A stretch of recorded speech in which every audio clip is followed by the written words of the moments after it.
3. Good morning, this is GAC014, Assessment Event 1, Listening Group Discussion. Today is March 13 of 2023. We're in UVM Campus Cumbres. My name is Cordelia Andrea Jasso Cisneros, my UVM ID is 55009, and my assigned speaker is lawyer. My name is Héctor Emilio Guerra Cárdenas, and my UVM ID is 55015, and my assigned speaker is psychologist. My name is García. My ID number is UVM 55046, and my assigned speaker is teacher. So to start, I believe that social media is good for students in many different ways. It has been discovered that using social media, grades have gone up about 50%. And while lower grades students, it has been demonstrated that they don't use social media. So that is a positive impact in students. However, in GPA statistics, it has been discovered that people who use internet and social media had a GPA of 3.06, while people who don't use it had a 3.82. This is believed to be for many reasons. Like sometimes social media is only used for entertainment, while people also use it for studying. And I believe that social media has positive and negative impacts, as I already said. However, I will focus more on the positive impacts today. Social media helps with online researches. It helps with students doing their homework, talking with one another if they have questions about like assignments and stuff like that. Also, it is used among teachers, like for them to collaborate with other teachers or to communicate with students if they have questions or they need to upload something else. Okay, so I think that most of the people that use social media use it to communicate, research, and entertaining, as you said.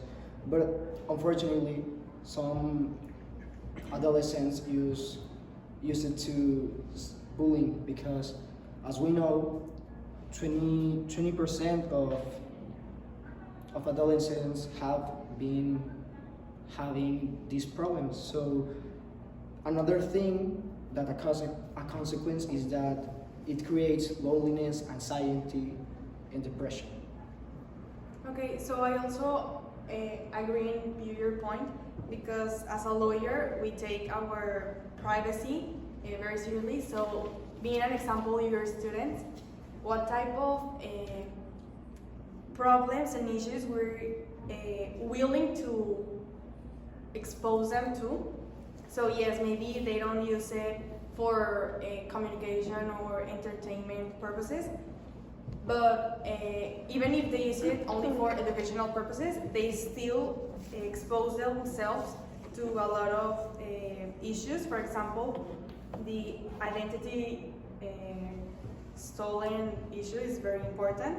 The amount of oversharing their personal information, it's very serious, and there have been a lot of experiments that prove that they don't read a lot of the privacy settings, so they don't care about their information being like overshared, and that tracking online is also a very sensitive topic in that issue. And maybe for your students, and as you say, in young people, it is very common to have these issues because they do not read the privacy settings and they're more fragile in that issue.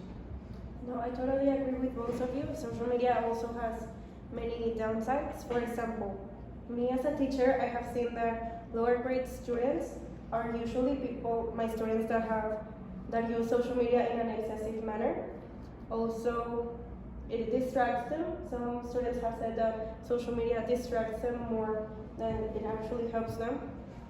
But also, I have noticed students don't admit it, but social media enables students to cheat in different ways, such as like looking for answers on exams or taking pictures and sharing them with their friends of the exams or assignments. So yeah, I also agree that it has a negative impact. Yes, and I have a point that says that the sharing content makes the owner lose a lot of the value they have. So maybe, as you say, that they either look for answers or look for information that they might need, but if they don't use the right reference guiding or all that, it makes the owner of that information to lose all of their credibility and the value it has. So that's also another way of cheating. So I think that's another negative point for the social media use. Adding to the negative points, I think we have to focus on the behavioral problems that mostly the young people have, and also I would like to add the waste of time, because most of the young people use it on schools, house, and it's something that we should think about because they lose focus on the things that they should be investing their times with. And what about the future? For example, in adolescents, I don't think they think too much that digital footprint is a thing. So they upload their photos, their thoughts to, for example, Twitter, and they don't think too much that all of this information they're uploading stays even though they delete it. So it stays there, and maybe in the future when they go to a big company and ask for a job or something like that, they can see that digital footprint, and if they have done something bad, it will stay and it will damage their record, for an example. So I think that's another negative point we could have. Yes, I think that thanks to the social media, we have lack of privacy, because we usually like to send everything that we are going through. So I think we should need to get better with our privacy and our personal things.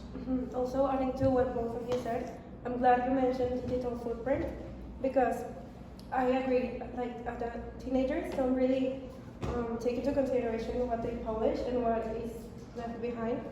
And I don't think they have noticed that many colleges use social media to recruit students. So they check, for example, 80% of colleges use Facebook, 76% Twitter, and 73% also use YouTube. So these colleges, these people do a little background information, background research, to see what people have published, to get to know their students before recruiting them. So I believe that's also really important. I would like to add that something positive about the social media is that it can help isolated people to be more public, because 5% of introverted people becomes extrovert thanks to the social media, and 28% goes outgoing and 20% goes confident with it. Okay, and as a lawyer, for example, the privacy and all that is really important for us, and we should not let aside that social media and all of the internet we have the access has helped us in the law enforcement to solve a lot of crimes, because as a digital footprint exists, unconsciously the person who commits the crime can have a lot of the information and we can track them. So it's really easy for us to solve the crimes. Also to track if we have like an idea of what the issue could be. We have a lot of tracking services that help us. So yes, even though it has a lot of negative points, for example, the tracking services and the scams we have, but it also helps us a lot to solve bigger crimes, we could say. Okay, and so, for example, I think like the three of us, you as a lawyer, as a psychologist, and a teacher, what do you think of the increase in use of social media? For example, I have heard that 1 in 4 people globally use some kind of social media regularly. I don't know if you have other statistics about that. I have that in 2012, 1.7 billion people had access to the social media and use it, and in 2017, it had increased to 2.25 billion. So I think we're increasing rapidly, and we could see it as a negative and positive, because we are a lot more prone to ADHD behaviors, but it also helps us, for example, at school with our work, in my work to help solve crimes and make our citizens feel safe, and in your case as a psychologist, help people who have maybe problems interacting with others more easily to be like an extrovert. So I don't know.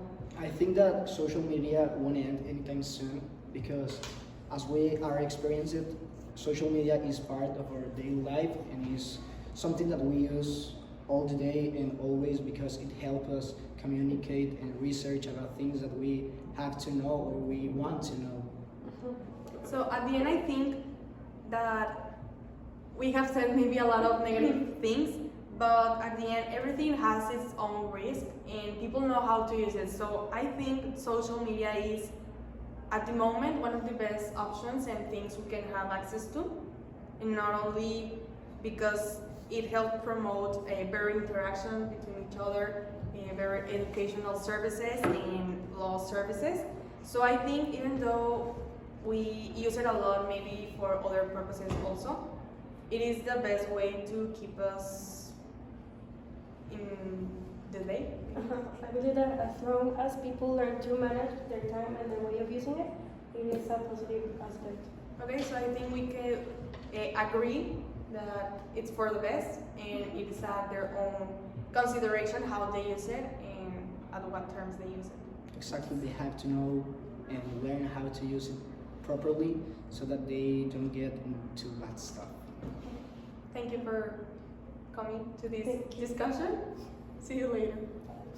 Thank you for attending. Have a nice day.